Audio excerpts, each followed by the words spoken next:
वो एक लम्हे के लिए जैसे सकते में रह गया। फिर इसने मेरी वर्दी की तरफ इशारा किया और कहा, यह वर्दी, जीप और ये सब कुछ। मैंने इसे अपने पास फर्श पे बैठा लिया और शुरू से आखिर तक सारी कहानी सुना डाली। ढाका में आने से पहले पठानकोट में मैंने कमांडो की हैसियत से जो कारनामे दिखाए थे, इनका जिक्र नहीं किया। इसे यही बताया कि मैं ढाके में कारोबार करता था और ये कोठी मेरी मलकियत है। मैं ऊपर छत पर गया और टैंकी में से शहनाज को निकाल कर नीचे ले आया। वो बेचारी खौफ से नीम जान हो रही थी। मैंने नीचे आते आते इसे लेफ्टिनेंट अल्ताफ के बारे में सब कुछ बता दिया और कहा कि अब हम 3 हो गए हैं, कोई ना कोई फरार का रास्ता निकाल लेंगे। मैंने शहनाज को डबल रोटी और अंडे देकर कहा कि वो नाश्ता बनाए। अल्ताफ अकबर ने कहा, फौज के रूल्स के हिसाब से कैप्टन वर्मा की जीप का हमारे गैराज में ज़्यादा देर रहना ठीक नहीं। कैप्टन वर्मा जब अपनी रेजिमेंट में ना पहुंचा तो असूली तौर पर इसके इलाके में तलाशी होगी। जब वो ड्यूटी पर था और हम इस वक्त इसी इलाके में हैं, मेरे हिसाब से तो आज शाम तक मिलिट्री पुलिस के आदमी कैप्टन वर्मा की तलाश में यहाँ आ जाएंगे। इसलिए हमें जितनी जल्दी हो सके इस जीप को यहाँ से दूर ले जाकर किसी घाटी या तालाब में लुढ़का देना चाहिए। इस नौजवान लेफ्टिनेंट का अंदाज़ा फौजी कवानीन और ज़वाबित के एतबार से बिल्कुल दुरुस्त था, लेकिन मैंने इसकी राय से इख्तलाफ करते हुए कहा कि यह जीप हमें यहाँ से फरार होने में मदद दे सकती है।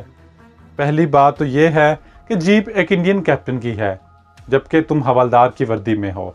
तुम्हारी हर जगह चेकिंग हो सकती है और किसी न किसी जगह तुम पकड़े भी जा सकते हो। दूसरी बात यह है कि मैं पाक फौज की वर्दी में हूँ, मैं बाहर निकलते ही गिरफ्तार कर लिया जाऊँगा। तीसरी ये कि एक औरत हमारे साथ होगी, इसे हम कहाँ छुपाएंगे? मेरे भाई, अगर हम इन बारीकियों पर गौर करते रहे तो यहाँ से कभी नहीं निकल सकेंगे। हमें जुरात से काम लेना होगा, मैंने कहा। यह मैदान जंग नहीं जहाँ हम जुरात दिखाकर दुश्मन पर गालिब आ सकेंगे। हम दुश्मन के मुल्क में हैं और ढाका फाल हो चुका है।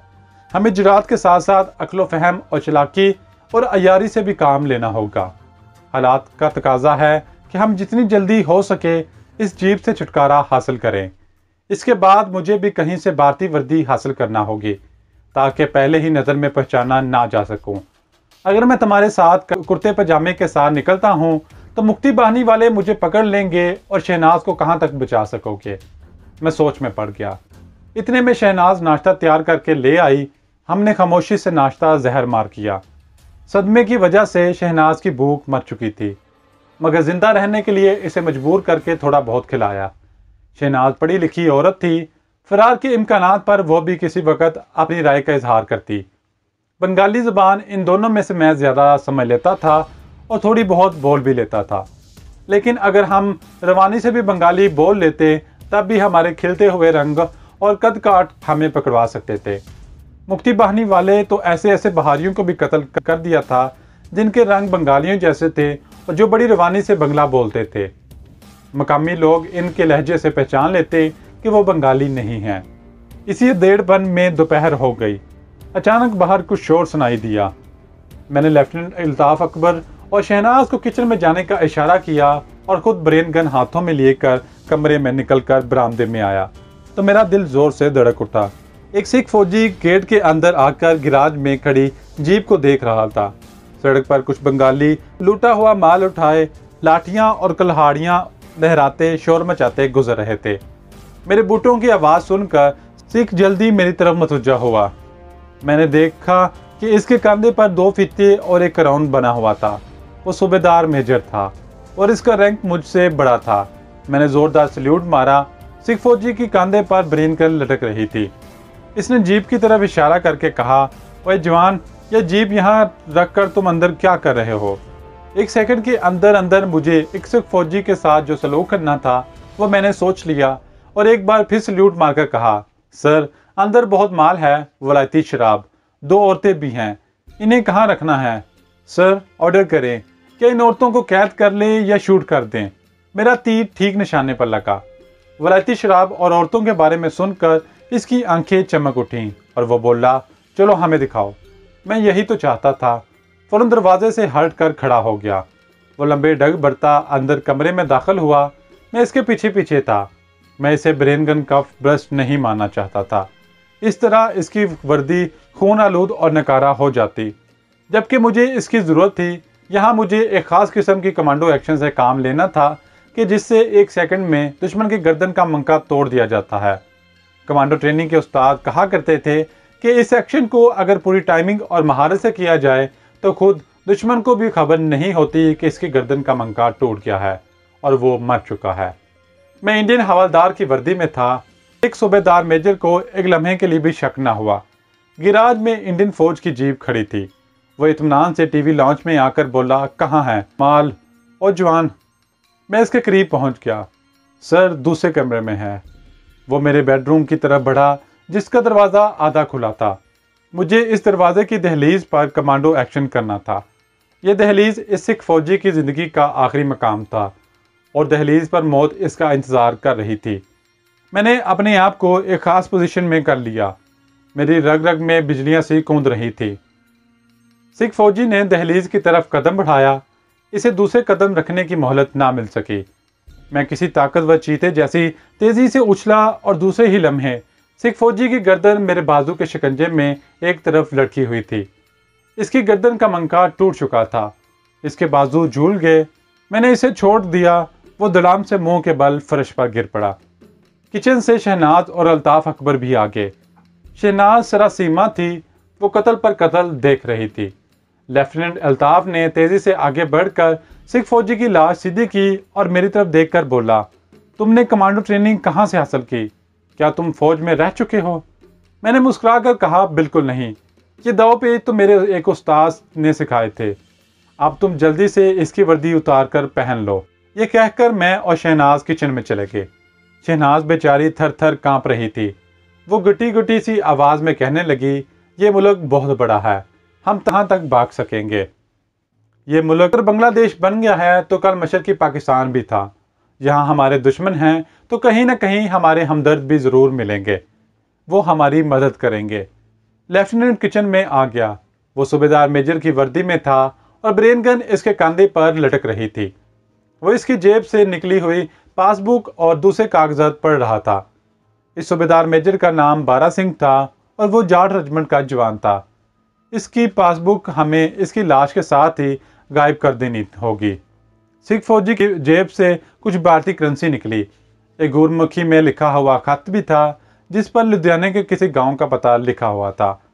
लुधियाना अंग्रेजी में लिखा था, बाकी सारा पता गुरमुखी में लिखा था। हमने सिख फौजी की लाश, इसका खत, इसकी पासबुक और अल्ताफ अकबर की वर्दी को भी तख्ता उठाकर बेडरूम के इस तहखाना में फेंक दिया जहां पहले से 3 लाशें अब बू देने लगी थी। पासबुक को इसलिए लाश के तहखाने में फेंक दिया कि इस पर सिख सूबेदार मेजर की तस्वीर लगी थी। हमारा प्रोग्राम ये बना कि शाम का अंधेरा होते ही जीप लेकर निकल पड़े। हिमाल की तरफ किसी मकाम से बॉर्डर क्रॉस करके नेपाल में दाखिल होने की कोशिश की जाए। ये प्रोग्राम बनाना बड़ा आसान था, लेकिन हमें मालूम था कि इस जानलेवा सफ़र पर कदम कदम पर मौत मुंह फाड़े खड़ी थी। अब सबसे बड़ा मसला शहनाज का था। इसे हम मरने के लिए नहीं छोड़ सकते थे। हम हरगिज़ ये गवारा नहीं कर सकते थे कि एक शरीफ पाकिस्तानी खातून को मुक्ति बाहिनी वाले अगवा करके ले जाएं। काफ़ी सोच और विचार के बाद आखिर हमने आपस में यही तय किया कि शहनाज को मर्दाना लिबास पहनाकर सिविलियन बंगाली नौकर के बेस में साथ रख लिया जाए। मैंने इसी वक्त जीप निकाली और शहर के एक पुराने बाजार में आ गया जहां सेकंड हैंड कपड़े वगैरह मिलते थे। बंगाली इंडियन जीप देखकर इकट्ठे हो गए थे और जय बंगला के नारे लगाने लगे।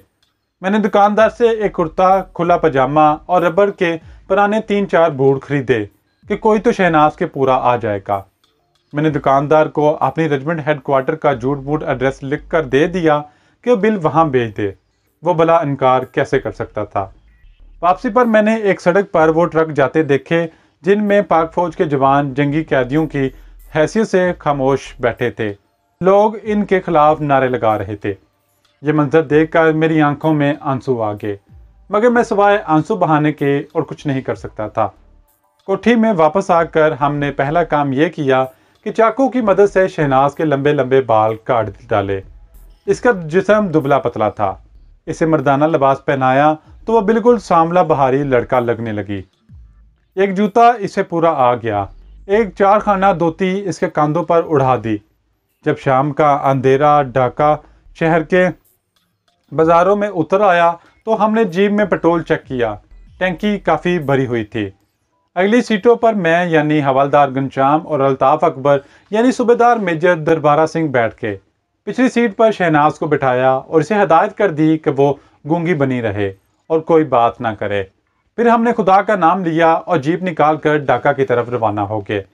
हमारी जीप ढाका के बाजारों से गुजर रही थी। हथियार डालने के बाद बड़े अलमअंगेज मनाजर देखने में आ रहे थे। बंगालियों की अक्सरियत वक्ती जज्बात के तूफान में गिर चुकी थी। ये लोग हिंदुस्तानी फौजियों के खैर मकदम में नारे लगा रहे थे। हम एक भारतीय फौजी जीप में सवार थे और हमारी वर्दियां भी भारतीय फौज की थी। हमें देखकर बंगाली खुशी से नारे लगा रहे थे। हमें भी हाथ हिला हिला कर इनके नारों का जवाब देना पड़ता। अगरचा हमारे दिल खून के आंसू रो रहे थे। मैं हवलदार घनश्याम दास और मेरा साथी अल्ताफ अकबर सूबेदार मेजर दरबारा सिंह की वर्दी में और पाकिस्तानी CSP अफसर की बीवी शहनाज मर्दाना लिबास में हमारे सिविलियन बंगाली मुलाजम के बेस में थी। मैं जीप चला रहा था। अल्ताफ अकबर मेरे साथ वाली सीट पर और शहनाज पिछली सीट पर बैठी थी। कोई इंडियन फौजी जीप या ट्रक हमारे करीब से गुजरता तो हम एक दूसरे को हाथ हिलाकर सलाम करते। हम कर्मी टोला के इलाके से गुजरे तो हमें बंगालियों ने घेर लिया और हमें फूलों के हार पहनाए और मिठाई के 2 लिफाफे दिए। वो चीख चीख कर इंडियन फौज और बांग्लादेश जिंदाबाद के नारे लगा रहे थे। शहनाज पिछली सीट पर दबकी बैठी थी। इसका रंग जर्द हो रहा था। मैंने इसे घूर कर देखा और इसके जहन में ये डालने की कोशिश की कि वो भी अपने आप को खुश ज़ाहिर करे। बड़ी मुश्किल से हमने जीप को भीड़ में से निकाला और कमलापुर की तरफ से होते हुए चिटागंग की तरफ जाने वाली बड़ी सड़क पर आ गए। एक जगह सड़क के किनारे दरख्तों में जीप खड़ी करके हमने मिठाई खाई क्योंकि हमें भूख लग रही थी। मैंने शहनाज को दबे लहजे में थोड़ा सा डांटा कि अगर वो बंगालियों को देखकर इसी तरह घबराती रही तो हम पकड़ लिए जाएंगे। इसने आंखों में आंसू भरकर कहा कि वो मजबूर है।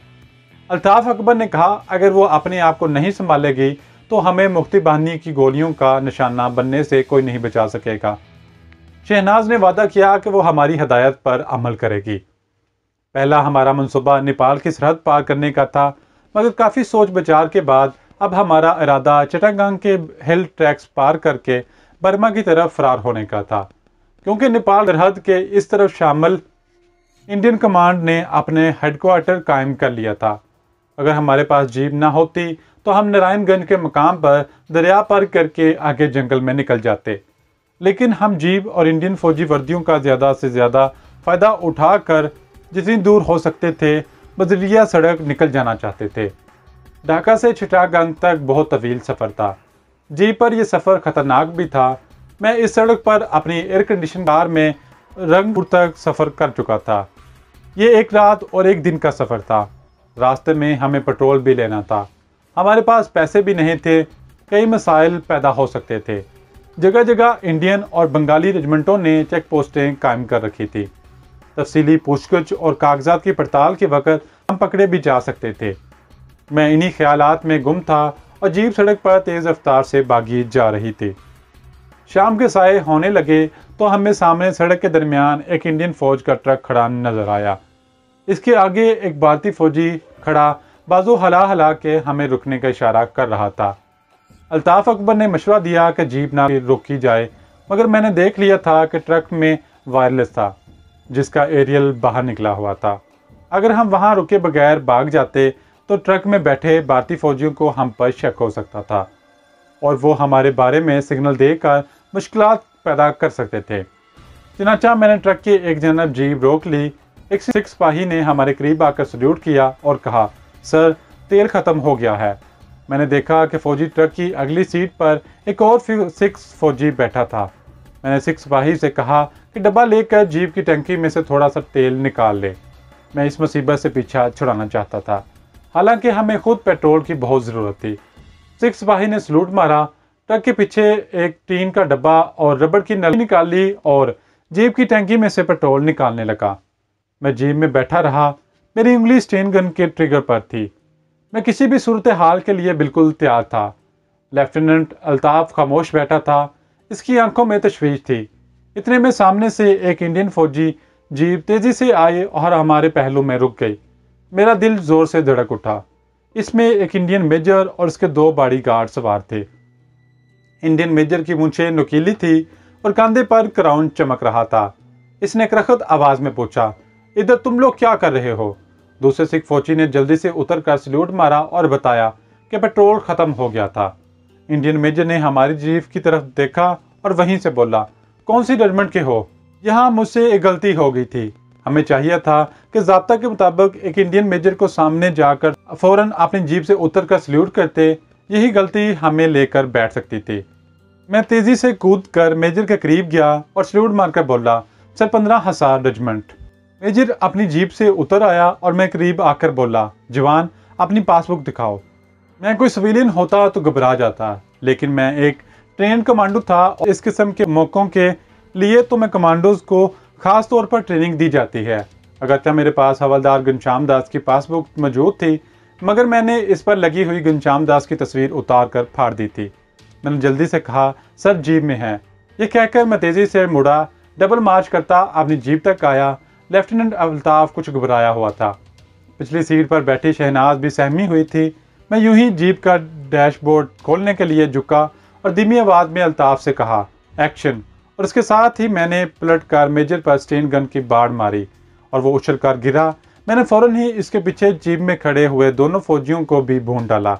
इस दौरान अल्ताफ ने बेहद मुस्तैदी का सबूत देते हुए अपनी स्टीन गन से पेट्रोल भरते हुए सिख और ट्रक के पास खड़े हुए दूसरे सिख फौजी को गोलियों का निशाना बना डाला। सड़क पर 5 फौजियों की लाशें तड़प रही थीं। मैंने अल्ताफ से कहा, लाशों को उठाकर झाड़ियों में पीछे फेंक दिया जाए। शहनाज का खौफ से बुरा हाल हो रहा था। हमने जल्दी जल्दी 5 लाशें सड़क से घसीट कर घनी झाड़ियों में फेंक दी। फिर ट्रक और जीप को धक्का लगाकर सड़क के दूसरे जानब दरख्तों की तरफ लुढ़का दिया। फौजी ट्रक और जीप की तलाशी लेने पर हमें इंडियन करेंसी में कोई 500-600 रुपए की रकम, 2 भरे हुए रिवॉल्वर और स्टीन गनों का एमुनेशन मिला। ये एमुनेशन हमने अपनी जीप में रखा और तेजी से आगे रवाना हो गए। अल्ताफ ने सांस दुरुस्त करते हुए कहा, तुम मुझे कमांडो लगते हो। ये एक कमांडो एक्शन ही था। मैंने जवाब में सिर्फ इतना कहा कि कॉलेज के ज़माने में कमांडो ट्रेनिंग ली थी।